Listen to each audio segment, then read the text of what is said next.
এই বান তীরে দীর্ঘদিনের আপনাদের প্রত্যাশা এবং দাবি এই যে প্লে কার্ড পর্যন্ত আপনারা বানিয়েছেন, হয়তোবা যখনই যেই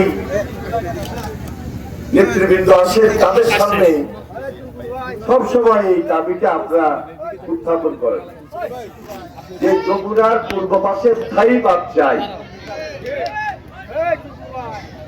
আমি যে এলাকার নির্বাচিত প্রতিনিধি সেটা হলো মেঘনা নদীর পাড়, আর আমাদের সুলতান সালাউদ্দিন টুকু যাকে আপনারা আশা প্রত্যাশা নিয়ে নির্বাচিত করেছেন,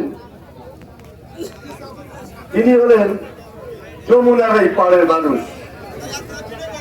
মেঘনা, পদ্মা, যমুনা আমাদের হলো সবচেয়ে বড় নদী। আমরা যারা এই নদীর পাড়ের মানুষ, প্রকৃতির সঙ্গে যুদ্ধ করে আমাদেরকে এখানে টিকে থাকতে হয় এবং বসবাস করতে হয়। আমরা এই এলাকার মানুষগুলা ছোটবেলা থেকে এই যুদ্ধ করতে করতে করতে আজকে রাজপথেও যুদ্ধ করেছি, নদীর পাশে থেকেও প্রকৃতির সঙ্গে যুদ্ধ করেছি, করে আমরা আমাদের জীবিকা আমরা এইভাবে মেনটেন করে চলছি। আমাদের বুঝতে পারছি নাই যে এখানে কোন পরিস্থিতি কোন সময় কিভাবে মোকাবেলা করতে হয়।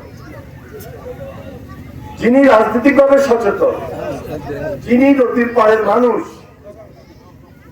তিনি সবচেয়ে বেশি বুঝেন এবং জানেন।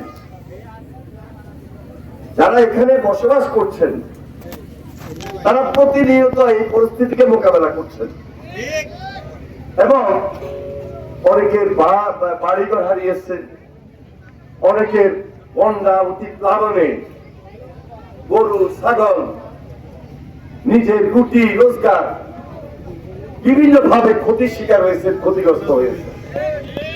যার জন্য এই যে আজকে প্রখর রৌদ্র, সকালে বৃষ্টি হয়েছে, এখন আবার প্রখর রৌদ্র, এই রৌদ্র, বর্ষা, বন্যা, প্লাবন এগুলোকে মোকাবেলা করে আজকেও আমরা আমার মা বোনেরা এখানে উপস্থিত হয়েছে। মনের আবেগ, মন্ত্রী সাহেবের কাছে প্রত্যাশা। আমরা একসঙ্গে ঢাকা বিশ্ববিদ্যালয়ে পড়ালেখা আগে পরে করেছি, রাজনীতিও আগে পরে করেছি। আমিও একটা মন্ত্রণালয়ের দায়িত্বে, আমাদের ছোট ভাই আপনাদের নির্বাচিত প্রতিনিধি সুলতান সালাউদ্দিন টুকু আপনাদের নির্বাচিত প্রতিনিধি হওয়ার কারণে আজকে তিনি আরেকটা মন্ত্রণালয়ের দায়িত্ব পেয়েছেন এবং সেই সুবাদে সম্পর্কের কারণে, একই রাজনীতি করার কারণে আমাকে যখন আবদার করেছেন, আমি সঙ্গে সঙ্গে আপনাদের মাঝে উপস্থিত হওয়ার চেষ্টা করেছি এবং সরেজমিনে নদীর পার ঘুরেছি এবং দেখেছি। এখানে ডিসি সাহেব বক্তব্য রেখেছেন, আমাদের চিফ ইঞ্জিনিয়ার পানি উন্নয়ন বোর্ড তিনি বক্তব্য রেখেছেন, এসপি সাহেব আছেন, আমাদের দলের সভাপতি শাহিন। আমি যখন ছাত্র রাজনীতি করি তখন সেও আমার সঙ্গে এই এলাকায় থেকে ছাত্র রাজনীতি করেছিল, আজকে সে বিএনপির নেতা। এখানে বিএনপির অনেক নেতৃবৃন্দ আছেন স্থানীয়। আমাদের শানু, উনি হলেন মারানা বাসারি সাহেবের নাতি নাকি, তাহলে সেই পরিবারের সদস্য আমাদের রাজনীতির সঙ্গে আছে। কিছুদিন আগে আমাদের মাননীয় প্রধানমন্ত্রী জনাব তারেক রহমান সাহেব বাসারির এই যে মাজারে এসেছিলেন, আসেন নাই? আমরা নির্বাচিত হয়েছি মাত্র 3 মাস। এর মধ্যে মাননীয় প্রধানমন্ত্রীর প্রথম দিন থেকে শুরু করে এখন পর্যন্ত প্রতিনিয়ত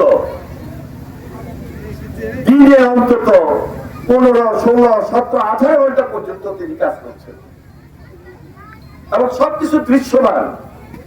ইলেকট্রনিক্স মিডিয়া বলেন, সোশ্যাল মিডিয়া বলেন, প্রিন্ট মিডিয়ায় বলেন, সরাসরি আপনার তাকে অনেক সময় দেখছেন যে কখন কোথায় কিভাবে তিনি জনগণের সঙ্গে সম্পৃক্ত থেকে এই কাজগুলা সম্পন্ন করছেন। আমরা নির্বাচনের আগে প্রতিশ্রুতি দিয়েছি, আমরা আপনাদের সামনে মিটিং করেছি এবং গ্রামে গ্রামে গিয়ে গণসংযোগ করেছি। আমাদের মাননীয় প্রধানমন্ত্রী ইশতেহার ঘোষণা করেছেন এবং এই ইশতেহার টু দ্য পয়েন্ট প্রত্যেকটা কথা কাজের মাধ্যমে যেন আপনাদের জন্য কমিটমেন্ট অনুযায়ী প্রতিশ্রুতি অনুযায়ী নিয়ে আসতে পারি, সেই জন্য এই সকাল বিকাল দুপুর দিনের পর দিন আমরা কাজ করে যাচ্ছি।